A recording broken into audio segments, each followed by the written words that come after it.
Davis. They are together and they run this. So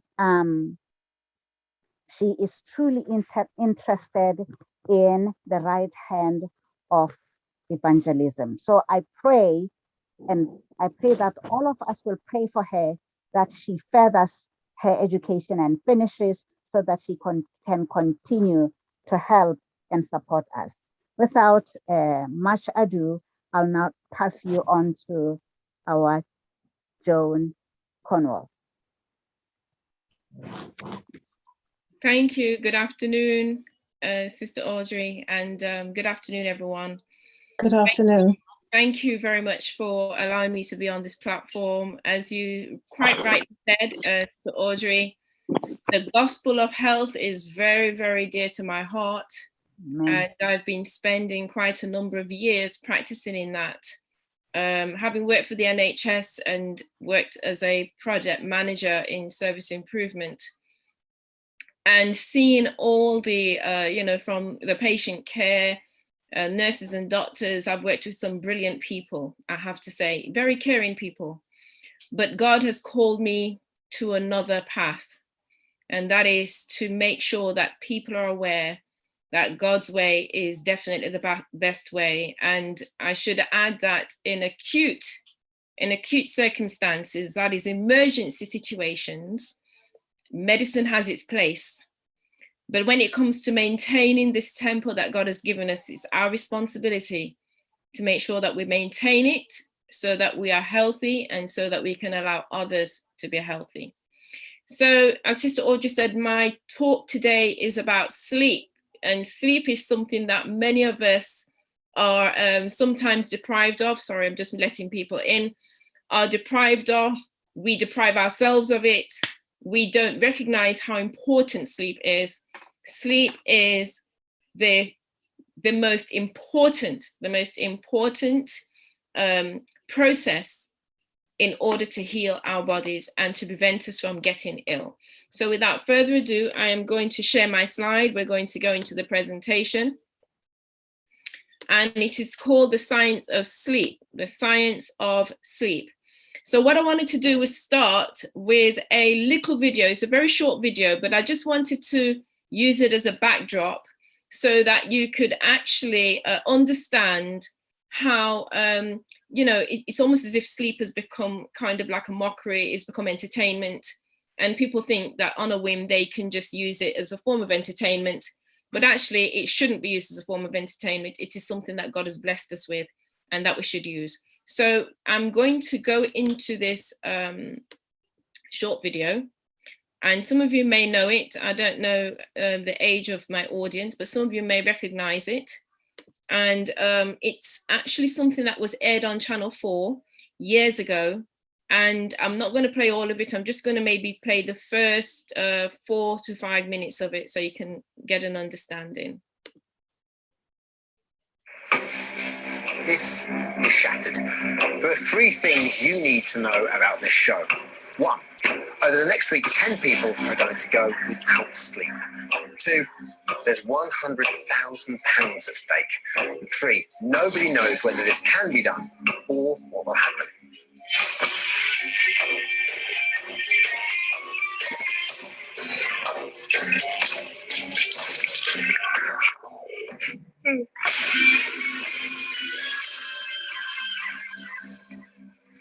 Welcome to Shattered, a game like no other. Here at Tobacco Dock in East London, 10 people will compete all week to win up to £100,000 by going without sleep for 8 days and 7 nights. Now, the game has already begun. They're all in the lab behind me and they've been awake for 39 hours. There they are now. Now, from now until next Saturday, you can watch them as they face a week of grueling challenges that will get harder for them to do the longer they go without sleep. You'll be meeting them later. And every night this week, one of them will be eliminated in a live challenge that will test them to the very limits of their brain's endurance. Quite simply, they'll be shattered. Now, on Saturday, only one of them can claim the prize of up to £100,000 and be crowned Britain's ultimate endurance champion.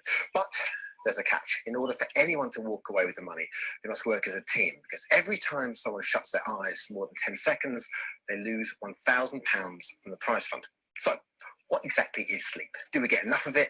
What does it do? We spend a third of our lives doing it and the rest of the time moaning we don't get enough of it. So what's it all about? Here's everything you ever needed to know about sleep in 2 minutes, 58 seconds.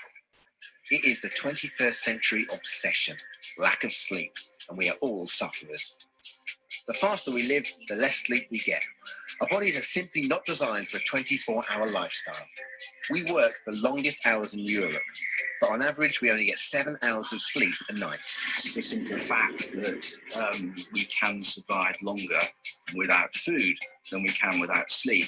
As we get into becoming a more 24/7 society, I think most of us are suffering effects of sleep deprivation, whether it's through email, through mobiles, through less sleep because we've got to get somewhere, at 6 o'clock in the morning. So I think we are all experiencing sleep deprivation in some way.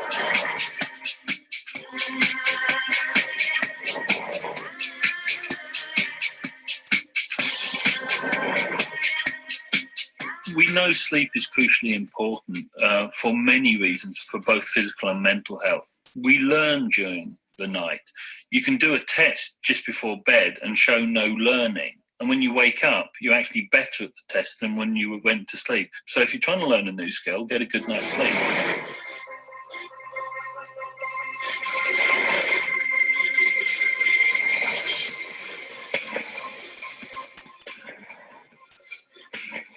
Some of the most famous accidents in the last 20 years, Chernobyl, Exxon Valdez, 3 Mile Island, the Challenger Space Shuttle, they all had elements of sleepiness. They all happened between about 1 and 3 o'clock in the morning, when the body has its strongest need for sleep. I mean, closer to home, the Selby rail crash is an example of what the 24/7 society can cause. Here's a guy spent the night on the phone, on the internet, driving along at 5 o'clock in the morning. It only takes 3 seconds at 60 miles an hour, if you nod off, for your car to come off the road. We now know from statistics that more people die on the road because of sleepiness than because of alcohol.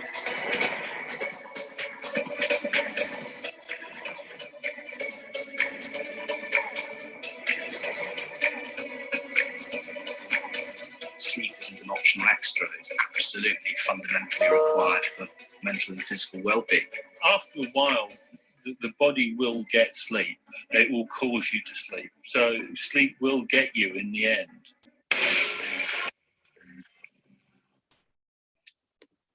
Excellent. So let me go now into the slides. I hope that you got some learning from that. And let's continue. So sleep deprivation is nowadays a source of light entertainment. As you just saw on Channel 4, they were offering £100,000 for contestants to stay awake for about 7 to 8 days. That is not our bodies. We cannot cope without sleep. The channel has vigorously denied claims that it is exploiting its contestants. But actually, one of the contestants, Craig North, said it was a bit like torture. It's a bit like torture to be deprived of sleep. It's not every day you spend 180 hours without any sleep. And I know that many of you, I hope that many of you are getting your night's sleep, but unfortunately, many of us are not. It's been used for torture tactics. There's a gentleman who went through real life sleep torture, and he said he started to hallucinate. He saw people that were not there. He actually felt tired, sick. He felt as if he was actually going to die. But these tactics are being used even today by in the war, and also by the CIA when it came to the Guantanamo Bay detainees. And actually, it's been used as a torture tactics against Christians in certain parts of the world. So we know that sleep deprivation is also used as an abuse tactic. So if you have an abusive partner or you have an abusive household, you'll find that children do not sleep that well. You'll find that the partner that is being abused does not sleep that well. Domestic violence survivors often find they have trouble sleeping, and for obvious reasons, being abused and controlled by one partner hardly equates to a restful night's sleep. But when an abuser goes out of their way to make sleep impossible for a survivor, not allowing a survivor to go to bed, punishing them with violence for falling asleep, or waking them up at all hours of the night to inflict abuse, that is something else entirely.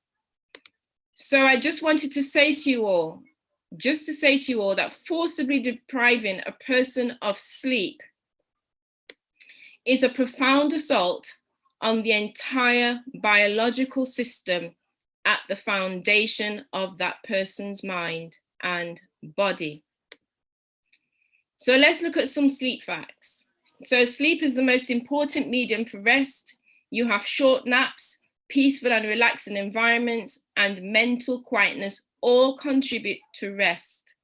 In one day, the average heart beats 110,000 times, and the blood runs through millions of miles of arteries, veins, and capillaries. We speak thousands of words, breathe 28,000 times, move major muscles hundreds of times, and operate some 15 to 20 billion brain cells. So no wonder sleep is important in restoring our energy and maintaining health. As Shakespeare wrote, sleep wraps up the raveled sleeve of care. So a newborn baby sleeps an average of 20 hours a day, a 6-year-old 10 hours, a 12-year-old 9 hours, and an adult approximately 8 hours. So whether these averages are optimum varies depending upon the individual. Breslau and Balak in their famous Alameda County study showed that persons obtaining 8 to 9 hours of sleep per night seem to have better health outcomes than did those sleeping lesser or longer periods of time. And then we're going to go more into the science of sleep and why we do need at least 7 to 8 hours of sleep a night. Occasionally, there are individuals such as Ben Franklin and Thomas Edison who can get by with 4 or 5 hours a night. These are the exceptions rather than the rule. Many who sleep these short periods of time at night, they take short cat naps throughout the day. Albert Einstein required at least 9 hours of sleep. Adequate sleep should remove sleepiness and drowsiness during the day and permit a sense of well-being. None of us, if we are actually feeling drowsy or sleepy during the day, it actually means that you may not have had your night's sleep. So if you're not getting enough sleep, you are actually torturing yourself. It's important to understand this. It's not a flippant comment. Even in my practice and even when I have been at Manor House, we have noticed that many of the people that come through those doors, and even in my private practice, when they come to me, they are suffering from lack of sleep. And they'll find that when they come to Manor House, or when I advise them, they'll realize that it is the sleep that their body needs. Their body does not have enough time to repair itself at night. And it is so important for us to understand that sleep is actually a medicine and it's good for our bodies. And this is why God gave us the Sabbath rest. That song brought back memories of me being at church. My goodness, it overwhelmed me listening to that song, Sabbath rest. But this is why God has given us rest. It is so important for us to take hold of it, even at night. So let's look at this further. So God created Eve. God created Eve by putting Adam into a deep sleep. And that's in Genesis 2:21. So a miracle took place when God placed Adam in a deep sleep. So let us look at some of the other miracles that take place while we're sleeping. So I'm trying to move this out of the way. So your brain sorts and processes the day's information. Your brain is actually quite busy while you sleep. It's sorting and storing information that has taken place through the day. And this process is particularly important for creating long-term memories. So that's number one. Your brain sorts and processes the day's information. Number two, hormones actually flood your body. Melatonin, released by the pineal gland, which sits just below your brain, controls your sleep patterns. So levels increase at nighttime, making you feel sleepy. While you're sleeping, your pituitary gland releases growth hormones, which helps your body to grow and repair itself.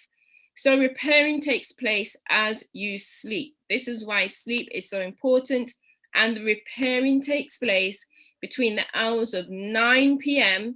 and 2 a.m. in the morning. The later you go to bed is the less time your body has to repair itself. Number 3, your sympathetic nervous system chills out. So during sleep, your sympathetic nervous system, which controls your fight or flight response, gets a chance to relax. So studies have shown that when you're deprived of sleep, the sympathetic nervous system activity increases, which is also mirrored by an increase in blood pressure. If you're not getting enough sleep at night, you will find that you will have an increase in your blood pressure. You will have high blood pressure. That is what you will develop. Number 4, cortisol levels lower. So levels of cortisol, often called the stress hormone, decreases during the first few hours of sleep before rising to peak soon after you wake up. So this helps makes you feel perky when you wake up and switches on your appetite. You're ready for breakfast. Number 5, your muscles paralyze. So while asleep, you cycle through periods of non-rapid eye movement sleep, which is NREM, and rapid eye movement sleep. So it's during REM sleep that we have the most vivid dreams. During this stage, your muscles are temporarily paralyzed, meaning you can't move. So some scientists think this is because you won't act out or physically act out part of your dream. Number 6, antidiuretic hormone. So ever wondered why you don't go to the toilet at night, but you may go quite a few times in the daytime? This is because of the ADH, an antidiuretic hormone released by the brain under a circadian rhythm, which switches off the need to urinate so often overnight. If you are urinating quite a lot at night, it actually means that maybe you drank too late, maybe you drank fluid or water too late, around about 7 o'clock, 8 o'clock, you will be getting up to pee. If you have not drank anything and you're still getting up to use the toilet a lot, we normally think that maybe there is another issue going on and you will need to sort that out. Number 7, your immune system releases inflammation-fighting cytokines. So while you're sleeping, your immune system releases a type of small protein called cytokines. If you're sick or injured, these cytokines help your body fight inflammation, infection, and trauma. Without enough sleep, listen to this, your immune system might not be able to function at its best. So if you are someone that is always sick, if you're always catching the flu, if you're always catching the cold, it's possible your immune system is weakened because you are not resting your body enough at night. So let's take a look at what may stop us from sleeping. If you're out there listening and you are finding that you have difficulty sleeping, let's look at this list and see if you can tick any of these things off. What stops us from sleeping? So a constant loss, let me remind you, a constant loss of sleep, whatever the cause, is always injurious. You're injuring yourself. It's always injurious to health. Constant loss of sleep. So overeating. The best time to have your last meal is by 6 p.m. By 6 p.m., as a rule, it's the best time to stop eating. Why? I did say that your body starts to heal itself between the hours of 9 p.m. and 2 a.m. in the morning. So if you're overeating too much food and you're eating late, it's not a good thing for your body at all. Overeating means that we are intemperate. If we don't eat enough and we stop, we eat more and more and more. It's taxing on the body. Therefore, your body takes longer to process that food. You may have indigestion. Indigestion is another culprit to stop you from sleeping. Maybe you're creating too much acid in your stomach. It depends on what you're eating. Is your liver and pancreas working efficiently enough to stop the indigestion from taking place? What about eating late at night just before retiring? Like I said before, the best time to go to sleep is between the hours of 9 p.m. No, your body starts to heal itself between the hours of 9 p.m. and 2 a.m. But if you're eating too late at night, and for instance, if your last meal is 8 o'clock, then you should really be going to bed at around about 11 o'clock at night, because it's about the amount of time it will take to process that food in your body. Maybe you're stressed. Maybe you're going through a lot of stress in your life. Stress can actually keep you up. Stress can keep you up at night. Tension, you've got shoulder tension, your neck, you've got tension headaches. If you're feeling a lot of tension, your body's not relaxed enough, you will not get a good night's sleep. I'm going to give some tips at the end of this presentation as to what you could do to actually relieve tension and stress at night before you retire to bed. Again, worry. So we've got stress, tension, and worry. What is actually keeping you up at night? What makes you stressed? What makes you tense? What makes you worry? Fear of something that might happen. People live in fear. I know that there are quite a lot of elderly people who go to bed quite late at night. Some of them are afraid to go to bed for too long. It's possible that they're not producing enough hormones to make them sleep. This is what happens as you get older. But again, there are tactics that they can use. But even the younger generation, they're in fear. They're living in fear. There's a lot of fear these days. And so people are fearful, and that can keep them up at night. Cold feet, maybe your circulation your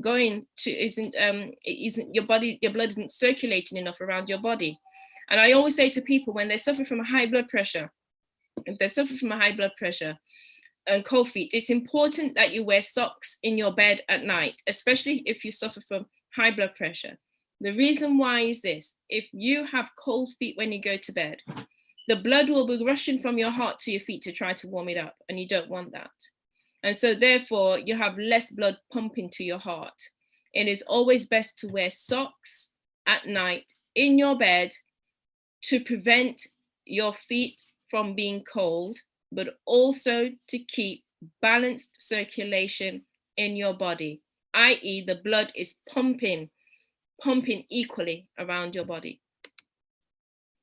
I touched on that poor circulation that can make your extremities cold, maybe your hands, your feet. Keep them warm. Nervousness, you're a person that's always nervous. Again, I would put that in the stress, tension, and worry category. And then poor ventilation. If you know about the 8 laws of health, or the 8 doctors, the 8 medicines as they call it, fresh air is one thing, and you must always keep your bedroom window ventilated, even in the winter, even in cold months. Try to crack your window open so that your lungs get clean air and you are able to sleep and you're breathing effectively. So we know about the lockdown. The lockdown triggered a sharp increase in anxiety-related sleeping problems with mothers, key workers, and people from minority ethnic backgrounds. They were the worst affected, a study has shown. Social isolation, loss of employment, financial problems, illness, fear of getting infected with coronavirus, and the pressures of juggling work and homeschooling all contributed to the trend. A lot of people started to develop anxiety. They started to develop insomnia because, like I said before, fear. It's the fear that has come into people's lives. And unfortunately, we continue to remain in fear. People are afraid of losing their jobs simply because there are new rules and regulations coming into place, or their conscience is forced. And so you're finding that a lot of people are living in worry, they're living in fear of losing their livelihood, of losing their jobs, of losing relationships. So many of us, I'm on my laptop right now and I'm delivering this presentation. How does technology actually affect sleep? So our bodies run on something called a circadian rhythm, which is a biological process that takes place over a 24-hour period and controls when we feel awake and when we feel sleepy. So right now, you're watching me, I'm watching you, and we're not feeling sleepy. Why? Because it's bright lights, it's bright outside. The circadian rhythm is based primarily on the rise and fall of the sun. So a part of our brain called the suprachiasmatic nucleus uses environmental cues such as light to know when it is time to initiate sleep. And then the suprachiasmatic nucleus is very sensitive to even small changes in our environments. Electronic devices such as cell phones or mobile phones, tablets, readers, and computers emit blue light. Blue light has a short wavelength that is known to interfere with our circadian rhythm by delaying the production of melatonin in the evening. So let's look at these biological rhythms. We have the circadian rhythm, which is our 24-hour cycle, and it includes physiological and behavioral rhythms like sleeping. Then we have the diurnal rhythm, the circadian rhythm synced with day and night. We also have the ultradian rhythm, which is the biological rhythms with a shorter period and higher frequency than the circadian rhythms. And then we have the infradiurnal rhythm, which is a biological rhythm that lasts more than 24 hours, such as a menstrual cycle. So these are all the rhythms that is contained in our body. God has really made us fearfully and wonderfully. We even have biological clocks right there in our body. Amen.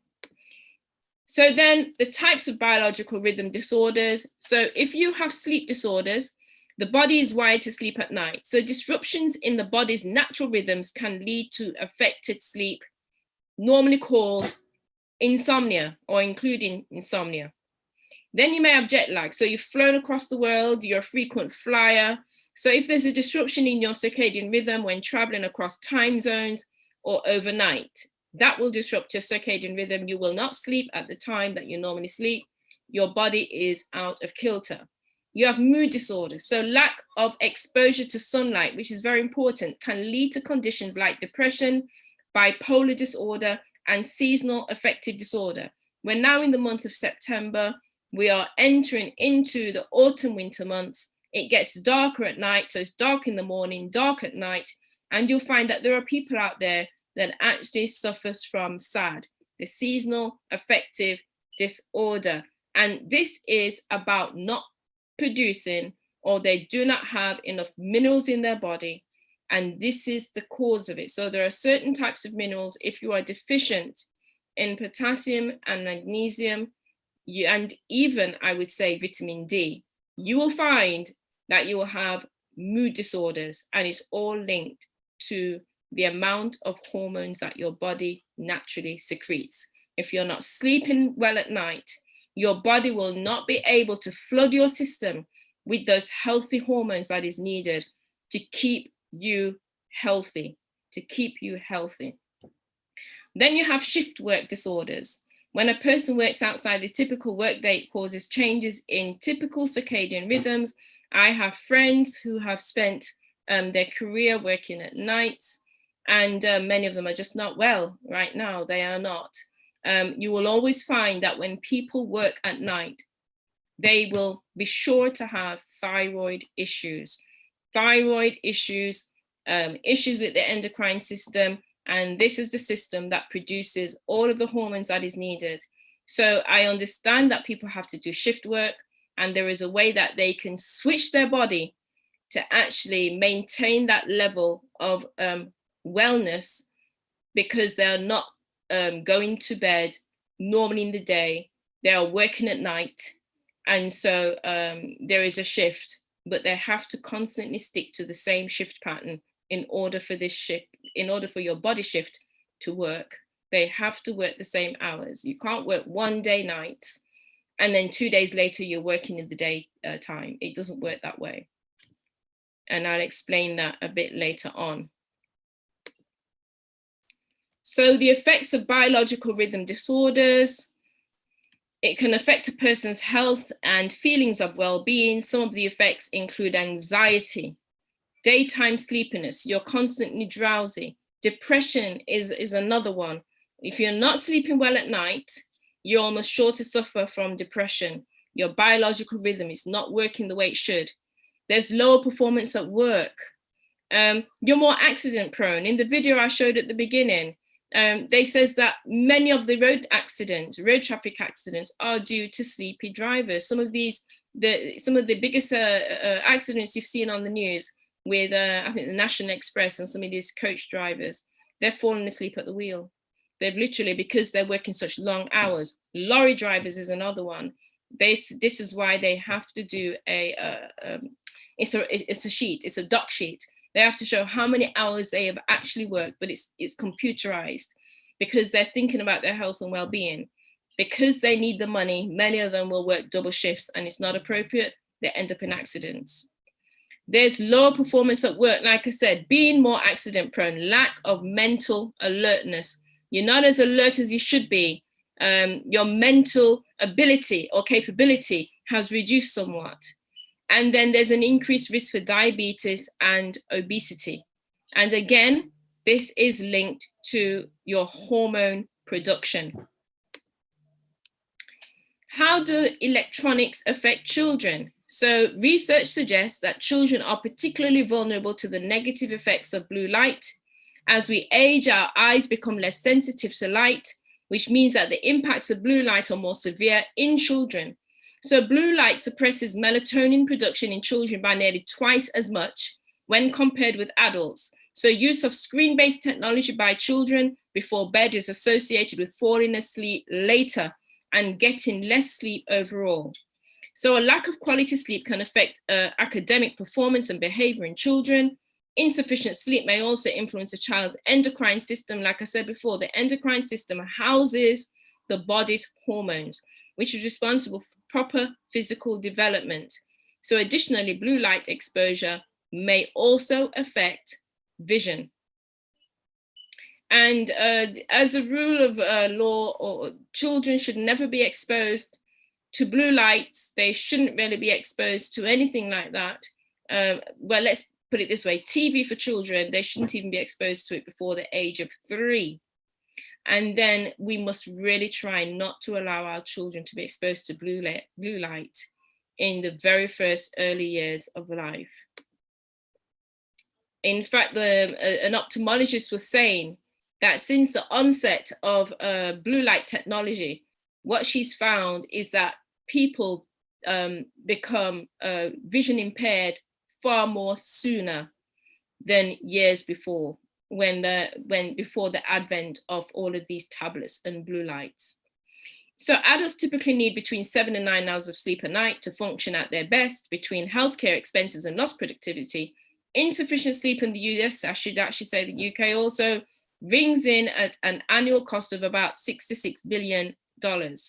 When you're awake, a chemical called adenosine builds up in your blood, and when you sleep, your body breaks it down. So try to cut back on sleep, and adenosine builds up in your bloodstream, making you more and more desperate to fall asleep. Your reaction time slows, which makes you more prone to dangerous mistakes when driving. A shortage of sleep is to blame for some 100,000 traffic accidents, 76,000 injuries, and 1,500 deaths a year. So let's look at some of the types of sleep disorders that are out there. We have insomnia. I refer to insomnia. Refers to the inability to fall asleep or to remain asleep. It can be caused by jet lag, stress and anxiety, hormones or digestive problems. It may also be a symptom of another condition. Then you have sleep apnea, characterized by pausing breathing during sleep. And this is a serious medical condition that causes the body to take in less oxygen. It can also cause you to wake up during the night. Then we have something called parasomnias. It's a class of sleep disorders that cause abnormal movements and behaviors such as sleepwalking, sleep talking, groaning, nightmares, bedwetting, teeth grinding, or jaw clenching. And then you have the restless leg syndrome. It's an overwhelming need to move your legs.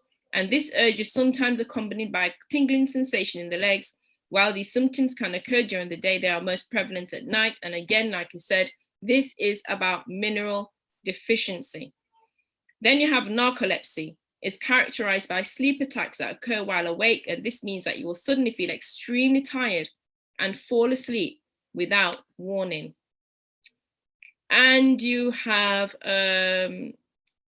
Muscle growth and recovery. If you want to build your muscles, during sleep, crucial muscle building growth hormone is secreted, and this hormone production typically happens during deep sleep, also known as stage 3 of non-rapid eye movement sleep. So also during sleep, your muscles relax. This relaxation allows your muscles to be relieved of tension and can reduce pain. But without sufficient sleep, the production of growth hormone is impaired.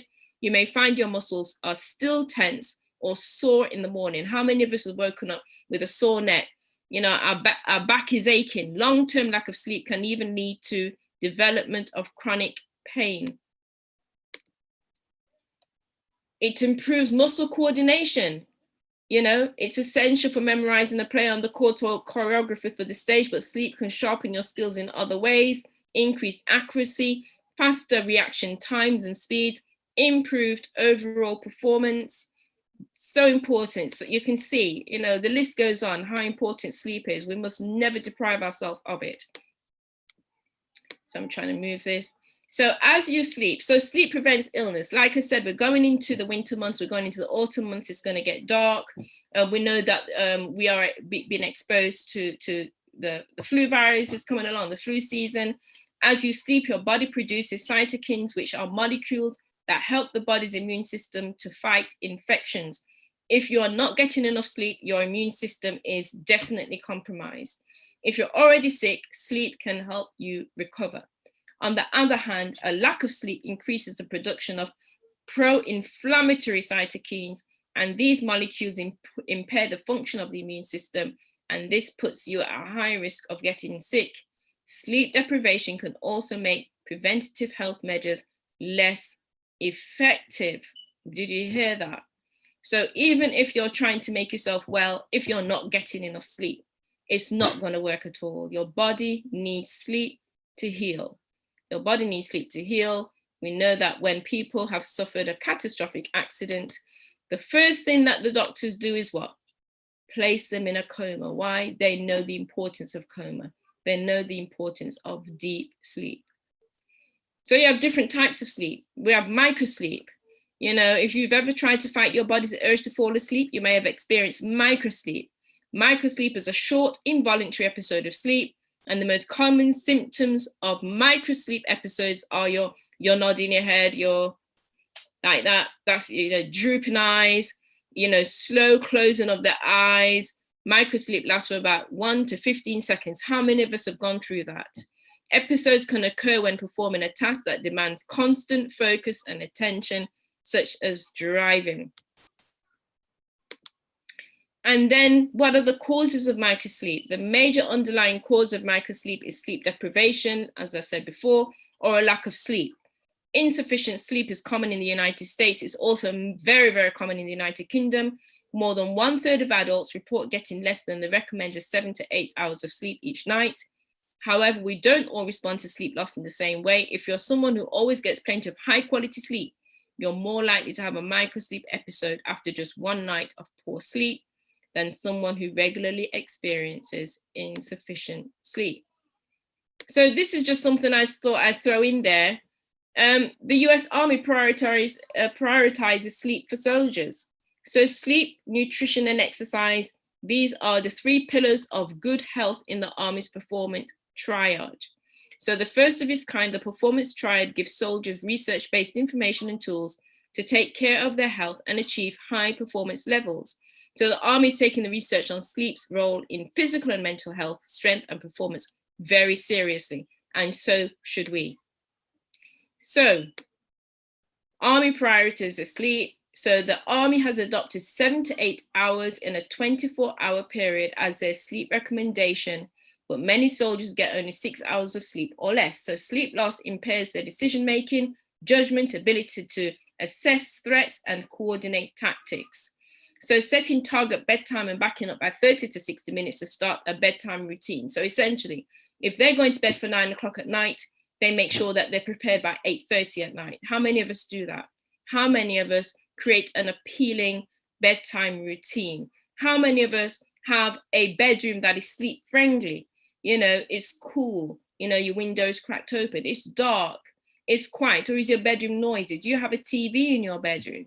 Is it a bedroom where you can't really fall asleep peacefully? Try to go to bed and wake up at the same time every day. Retire the electronics before going to bed. So make sure you retire, you turn off the electronics, and you make your room a place where you can actually rest properly. So they actually call sleep their secret weapon. Sleep is increasingly seen as a core component of health. Absolutely it is. The army is adopting the latest science and clinical wisdom around sleep, calling it its secret weapon. So maybe you can get away with napping. Let's look at the health benefits of napping. Naps boost alertness and improve motor performance, which is why you feel energized after taking one. So the length of your nap determines the benefits. So a 20-minute snooze, called a stage 2 nap, is ideal to enhance motor skills and attention, while an hour to 90 minutes of napping brings rapid eye movement sleep, which helps make new connections in your brain. Regular short naps can help lower tension, which decreases your risk of heart disease. Get the most health benefits out of your nap by doing it right. Stick to a regular napping schedule. I know people who nap in the afternoon. They have a napping schedule. They put their feet up on the buffet and they'll put their head back, a pillow is behind their back, and they actually take a little nap. And they've done this for many, many years. Do you know that sleeping on a rocking surface improves sleep quality and memory consolidation by synchronizing certain oscillations in the brain, according to a study published today, January the 24th, 2019. So the findings add to existing evidence that rocking is beneficial for human sleep and provide insights into the neural mechanisms underlying the phenomenon. Maybe you can invest in a rocking chair. I don't know, but let me go on to some of the remedial approaches. Let me give you some hints and tips as to what you can do if you're out there and you are finding it very, very difficult to fall asleep at the right time in the evenings and for the length of time to do your body good, to allow your body to heal itself. So a full warm bath or a hot foot bath taken with a cup of hot tea will often bring sleep immediately. If the person is very tired, nervous, and worn out, a fomentation is something called a heat pack.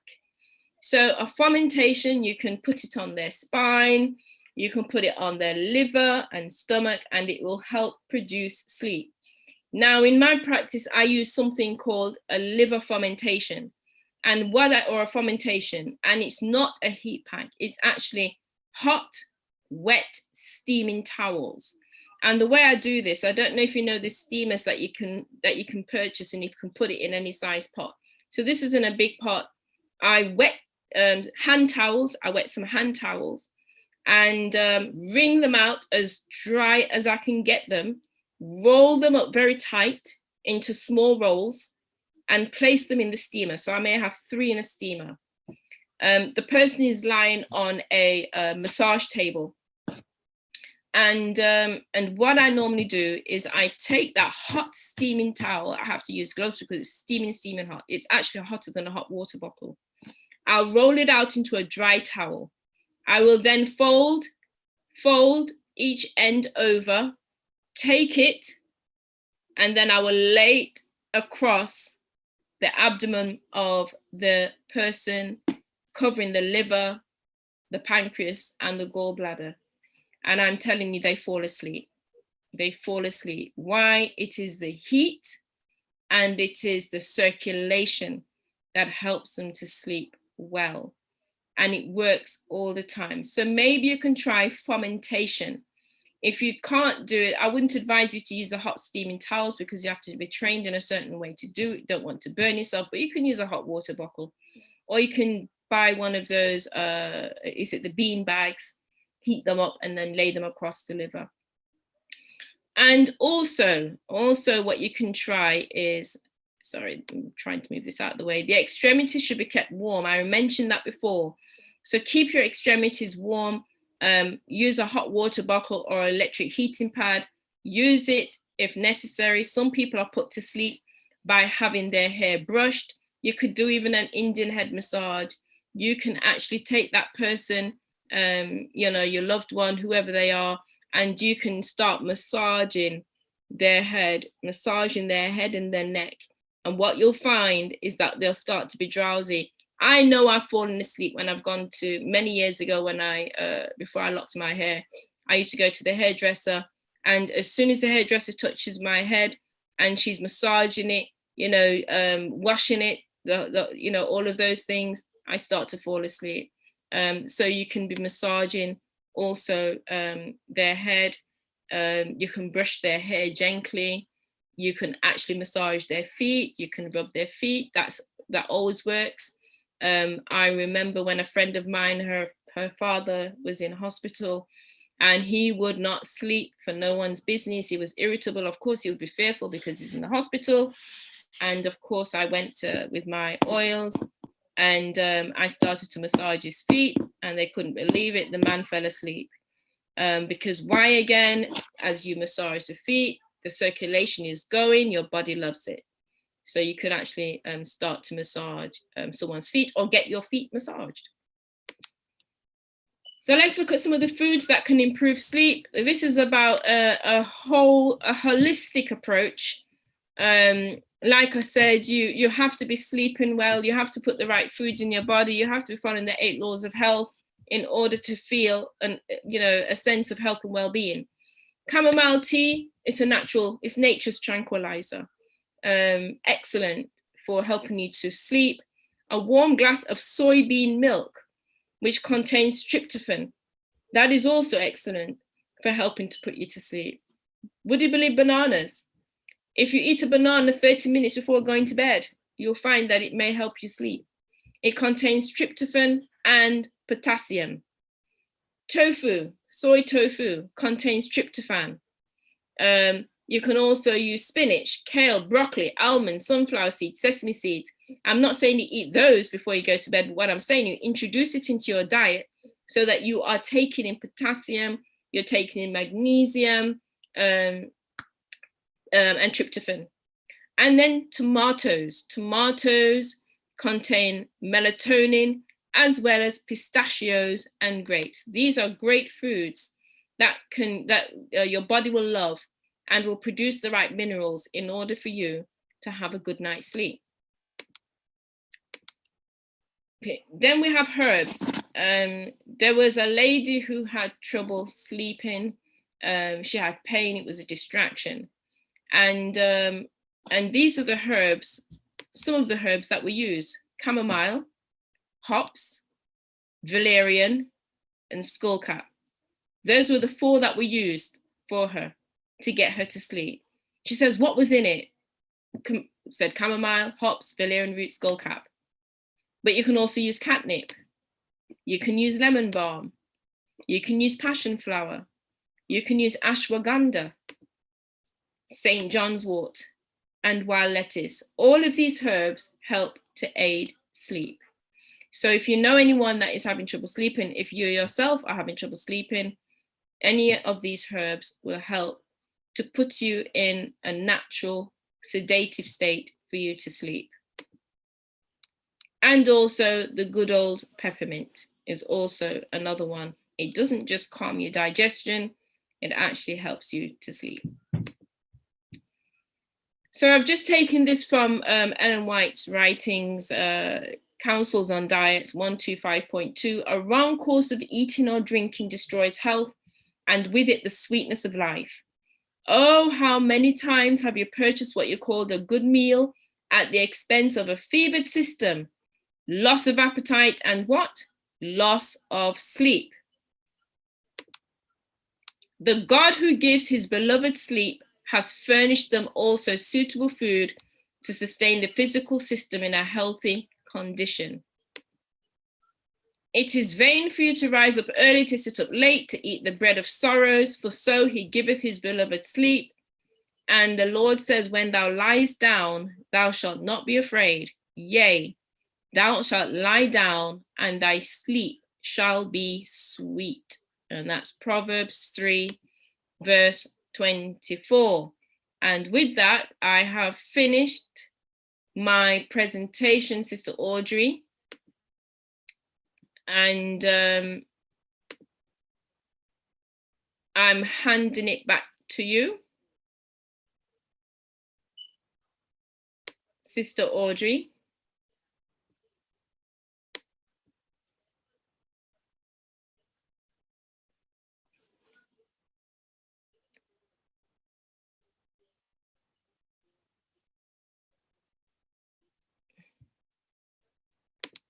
Let me just see. Sister Audrey? Oh, thank you. I was trying to unmute and it wouldn't allow me to. Yeah. Thank you so much, Joan. What a fantastic presentation. I just want to thank God more than anything Amen. for bringing this to us. He is talking to us because I believe that many of us have issues. And I am not ashamed to say I used to suffer a lot from SAD. And the only way I sorted it out is every winter I went out to Africa to get some sunshine. And that helped me. And now with this COVID and everything, the opportunity of going there, what with my country in the red, I can't go there. I haven't gone there